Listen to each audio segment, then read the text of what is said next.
c'est la première séance du festival.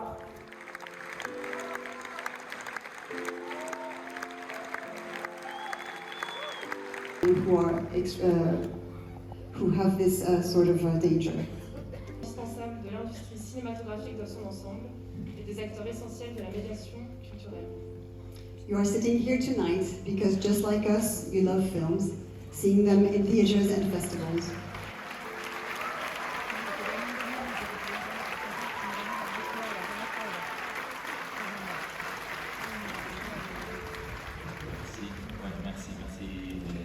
Merci pour venir, merci aussi pour rester un peu avec nous, un peu plus. Nous sommes ici avec Masumi qui va faire la traducción français-anglais. En realidad estoy en el futuro, porque en unos programas posteriores a este nos vamos a encontrar con Vicente Monroy. Pero hoy nos encontramos con Jonas Nomekas, mejor dicho, Jonás Trueba, que estábamos como si estuviéramos en Cannes. De hecho, algo van a ver, porque está relacionado con el Festival de Cannes. Allí él presentó Volveréis, pero como estábamos en Madrid, quedamos mejor encontrarnos aquí, caminar por las calles de Madrid, que es un poco también lo que él hace en muchas de sus películas, y hablar justamente de Volveréis, que es una película muy peculiar, no solamente porque glosa todo el cine de Jonás Truebas, sino porque además tiene a su padre en la película como actor, y lo que sucede con Fernando Trueba en la película es uno de los momentos más hermosos que yo recuerde del cine de los últimos años. Así comienza el cinematógrafo.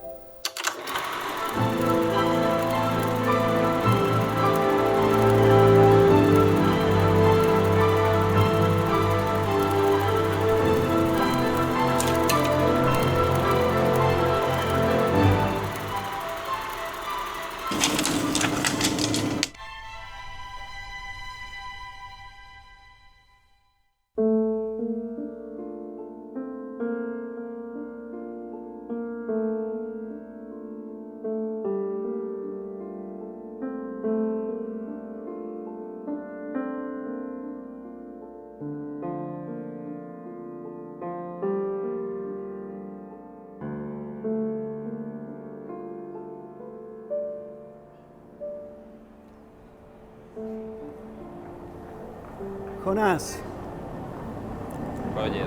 Hablemos de Volveréis, película que obtuvo un premio en Cannes.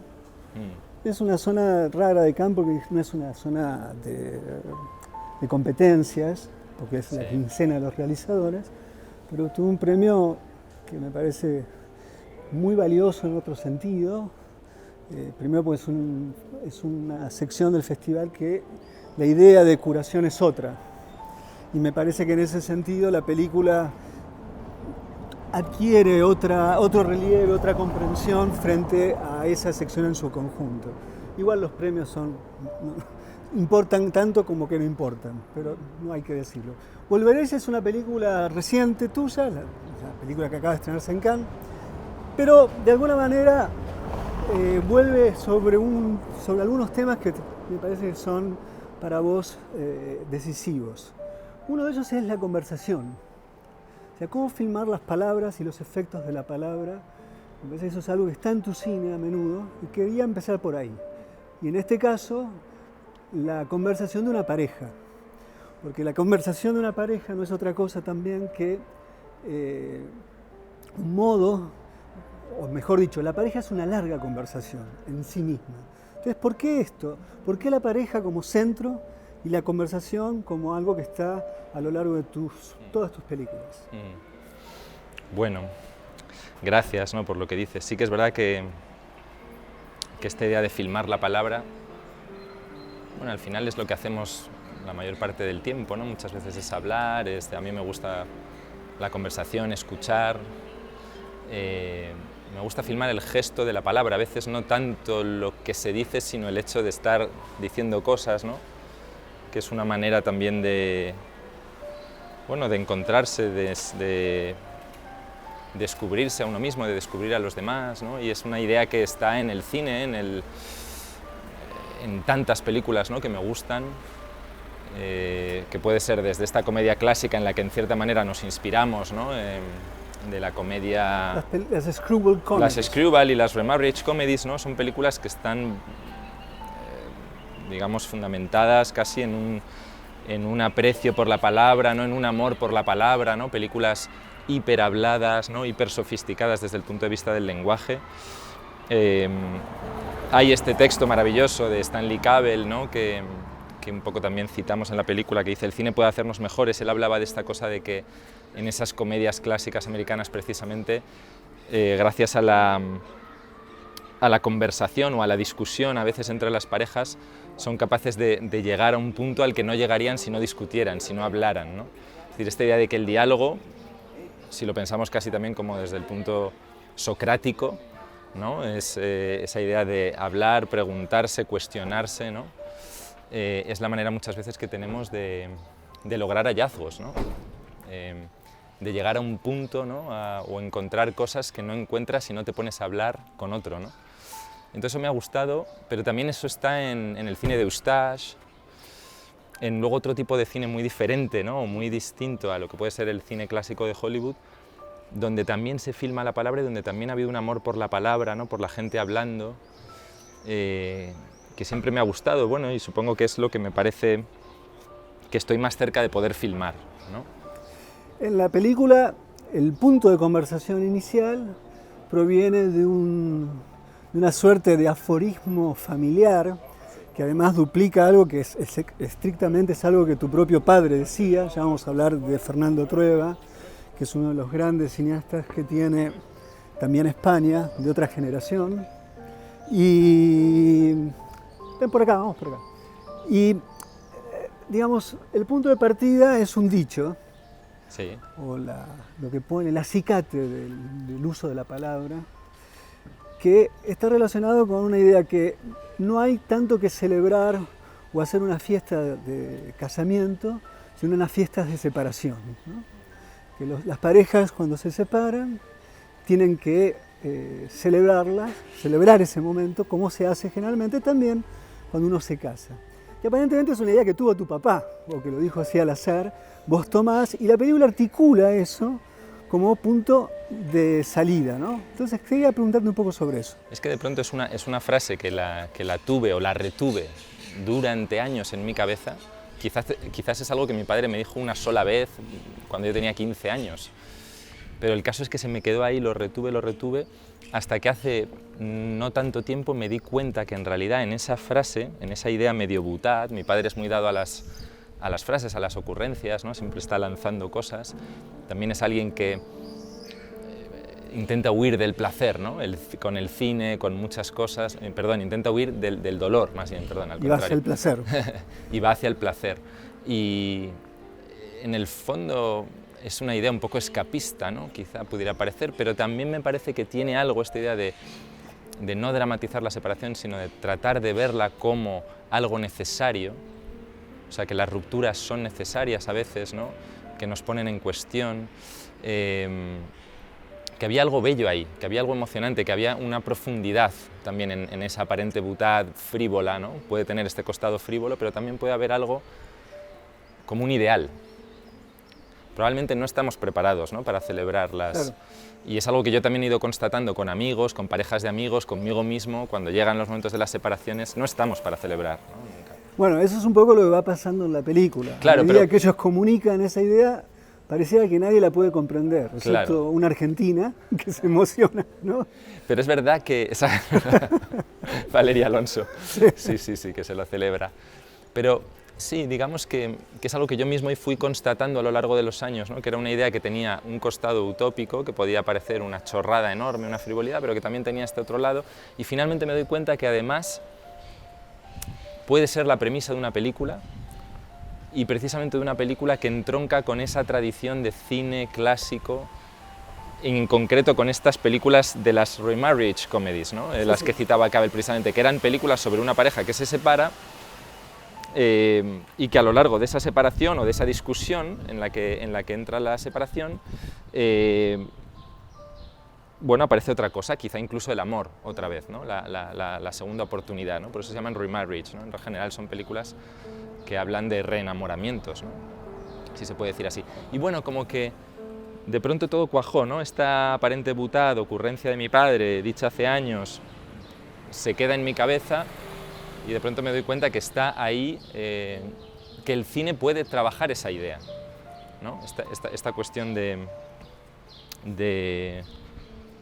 sí, de que muchas veces la película, esto es algo que yo he ido medio descubriendo, ¿no? A lo largo de estos años haciendo cine, que muchas veces hacer una película nos permite un poco mejorar nuestra vida, ¿no? Que tiene que ver con esa idea del cine puede hacernos mejores, ¿no? De que a veces está bien intentar filmar aquello que deseamos, aquello que nos gustaría que fuera así y que no es así en la vida real, ¿no? Por eso esta cosa a veces que digo que hacemos casi un cine como medio idealista, ¿no? Si se puede decir, ¿no?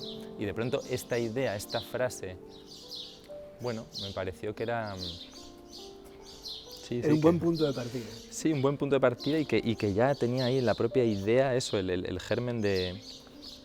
Bueno, que me abría la posibilidad de dialogar con este género de películas y con este amor por el cine que yo había mamado en casa, en la infancia, de ver esas películas con mi padre, ¿no? Y dado que la idea es de tu padre, en la película se nombra al padre de la novia, digamos, en realidad de la mujer, que encima es tu mujer en la vida real. Es una cosa freudiana que se podría abrir. Eso es un documental. Otro capítulo. Hay que hacer un documental sobre todos ustedes, ¿no? Total. Cómo lo vería Lacan. Lacan y los Trueba y compañía. Pero más allá de eso, digamos, es muy lindo cómo se va trabajando el fuera de campo de ese personaje. Aparece a través de ese concepto, sí. Pero en un momento aparece tu papá, que después vamos a hablar un poquito sobre eso, pero ¿tenías de entrada la idea de que él iba a interpretar a ese padre de ficción? Sí, yo creo que era algo que tenía muy claro desde el momento en que sé que quiero hacer esta película. Digamos que la intuición de la película cobra fuerza, cobra sentido para mí. Casi te diría que viene ligado a esto que te decía antes, de todo encaja a partir de esta frase que me dijo mi padre, y eso significa que quizá es el momento de filmar a mi padre, ¿no? De por primera vez atreverme a introducirle en una de nuestras películas.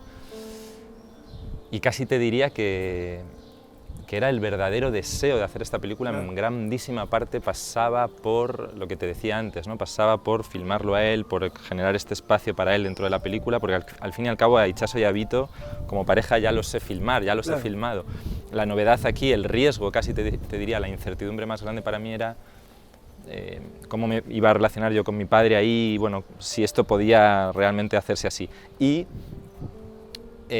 me parecía que tenía sentido, que tenía gracia, que era el momento, ¿no? Dado que la ocurrencia era suya y dado que estas películas, en las que un poco estábamos volviendo a pensar, esta Remarriage, siempre la figura del padre es muy importante, como tú decías, ¿no? Siempre está ahí el padre de la novia, ¿no? Como tú has dicho, sí. En su casa, ¿no? Siempre es como, entonces era una manera como divertida de traer esto un poco a nuestro contexto, a nuestra realidad, pero efectivamente sí, no sé, me pareció que valía la pena y además había un poco esta dificultad porque efectivamente el padre lo estamos mencionando todo el rato en la película y generas una expectativa y ahí tiene que aparecer, pues como cuando en Apocalypse Now aparece luego al final ahí Brando, ¿no? Que te da miedo, ¿no? Te puede decepcionar, yo qué sé. Te puede decepcionar.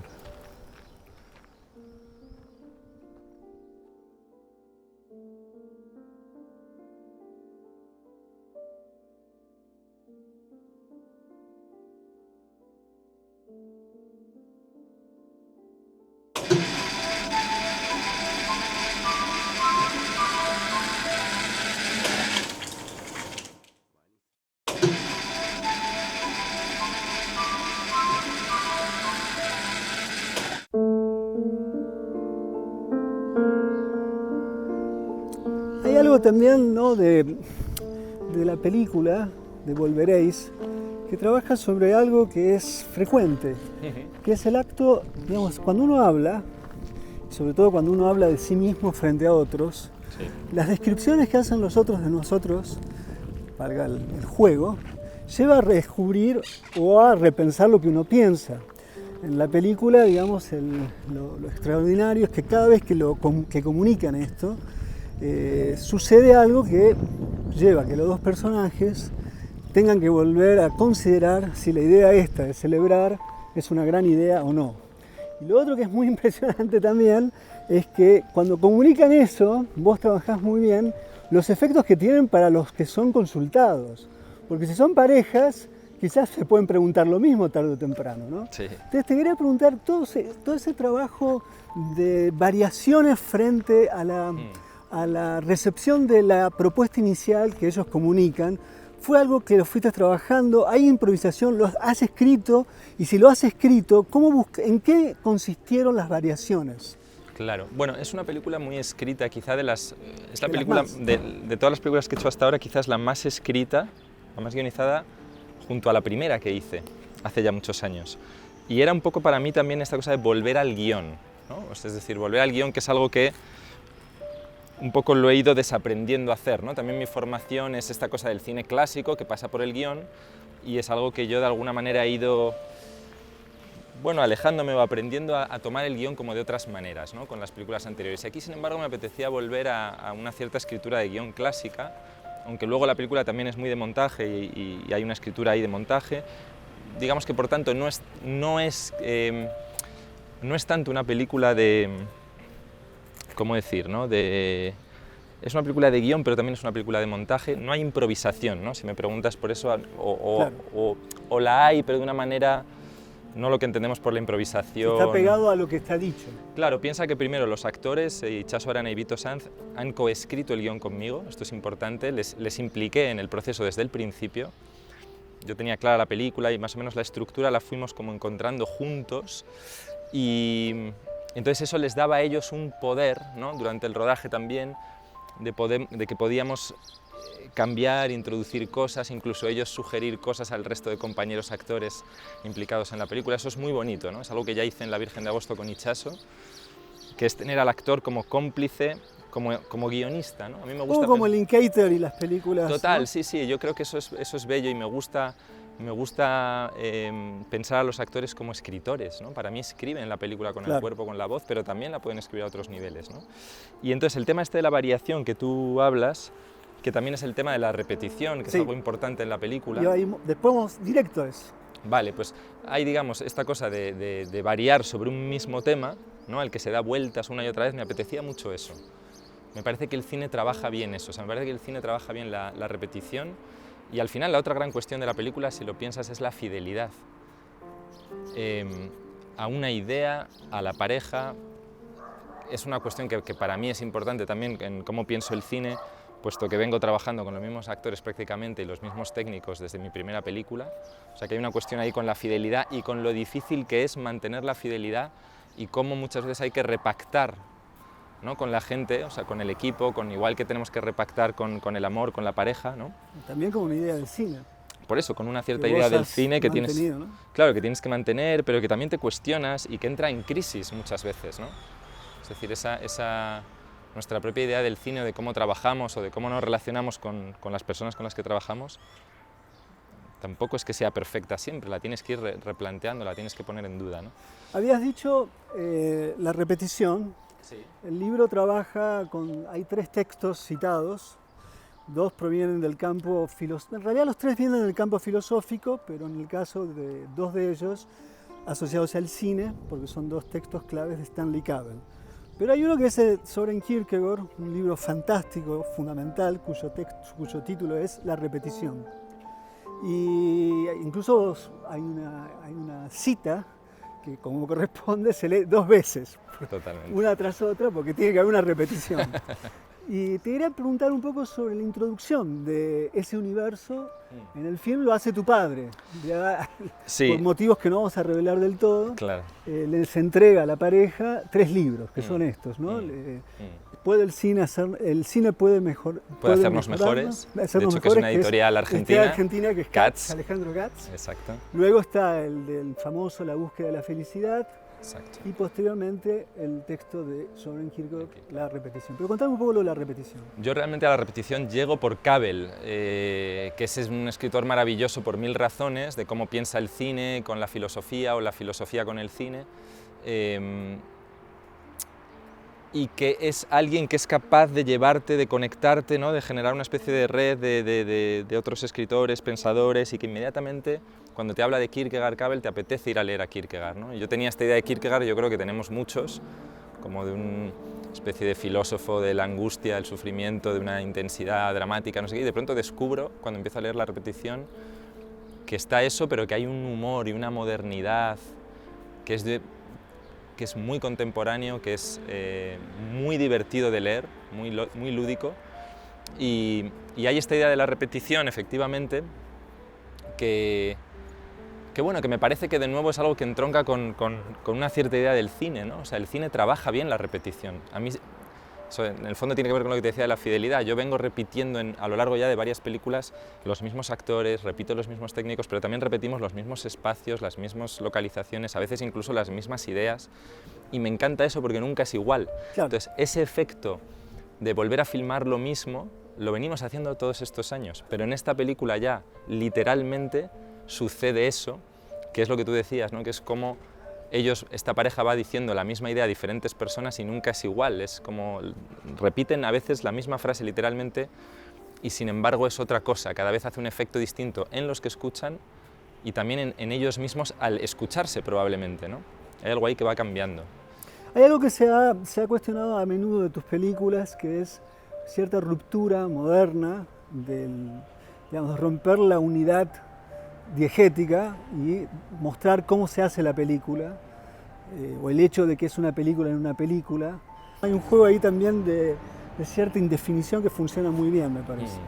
Bueno, o sea, es algo, como decías, que hemos ido incorporando en casi todas las películas. Para mí es algo que tiene que estar de manera natural, no sé cómo decir, ¿no? Es como que me resulta difícil hoy día, ¿no? En el cine de hoy, como hacer las películas, pretender hacerlas con la ingenuidad con la que los hacían en los 30, ¿no? Para mí hay algo, también me gusta que el espectador sienta que la película está hecha a mano, no sé cómo decir, que estamos ahí, que nos sienta a los que estamos haciendo casi la película detrás, ¿no? Es algo que en cada película esto aparece de una manera u otra, ¿no? Y es verdad que aquí me gusta que lo hemos llevado hasta un poco, casi te diría, la incongruencia, el humor, ¿no?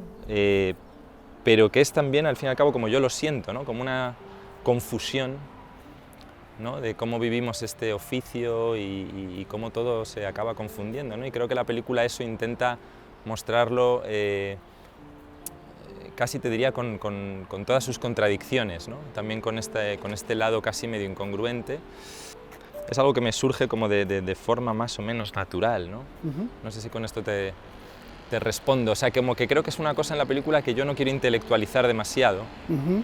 O sea, para mí no obedece a estas cosas a veces que hablábamos de lo metacinematográfico y todo eso. Bien, es eso, pero para mí... Sí, es una forma es extraño, es un momento donde lo que está delante de cámara está duplicado también detrás de cámara. Sí, es que para mí es como si ya no hubiera, como si no hubiera hecho falta la cámara, curiosamente, ¿no? Yo siempre pienso en esa frase de Mecas, de mi tocayo, maravillosa, que él dijo en un momento que podía hacer cine sin la cámara, que él ya no necesitaba la cámara. Fíjate él, ¿no? Que es probablemente uno de los grandes cameramans que ha conocido la historia del cine, pero hasta tal punto su cámara era como una prolongación de su brazo, de su mirada, de su mano, que él al final decía, puedo no rodar y sigo viviendo y hago lo mismo con los amigos, me junto, voy a cenar, charlo, estoy celebrando, paseando por el parque y ya está, y eso es suficiente, ¿no? Y yo es una frase que siempre he entendido, o sea, que la entiendo profundamente, ¿no? Una sola cosa más quiero preguntarte. Hay una escena para mí que excede a todo lo que estamos hablando y te diría que es una escena sin cámara, que es un retrato de tu padre, casi inesperado, de pocos segundos. Quería saber si eso, él sabía en ese momento que lo estaba filmando, ¿no? Sí y no. Sí, O no. sea, yo creo que hay algo ahí él estaba desconcertado también, ¿no? de verse filmado por mí. Para mí había esta cosa en realidad yo quería sentarme con él, a filmarlo con él, poner ahí el trípode y la cámara, y como si eso no estuviera sucediendo, ¿no? Como si fuera, como tantas veces que estamos comiendo y hablando, ¿no? O sea, que debe ser una de las cosas más hermosas que se debe haber, te lo digo así aunque te moleste, debe ser una de las cosas más hermosas que ha dado la historia del cine, de un padre y un hijo en pantalla, vos detrás en realidad, pero la relación entre cineasta-padre, cineasta-hijo, ¿no? Obviamente vos no podés decir ni sí ni no, pero que te quiero decir que eso es algo que Para mí era, desde queda en luego, la historia. para mí era ese momento, buscaba ese momento más que ninguna otra cosa. Desde luego, sí, era como... Y no sabía realmente cómo iba a ser, porque tenía que ser tan sencillo, que realmente le tenía... No quería ni pensarlo demasiado, lo tenía todo el rato presente, bueno, esto tiene que estar en la película, pero no sé cómo se filma eso, ni cómo... Y en el fondo era como, ¿cómo se filma eso? Como sin cámara, claro.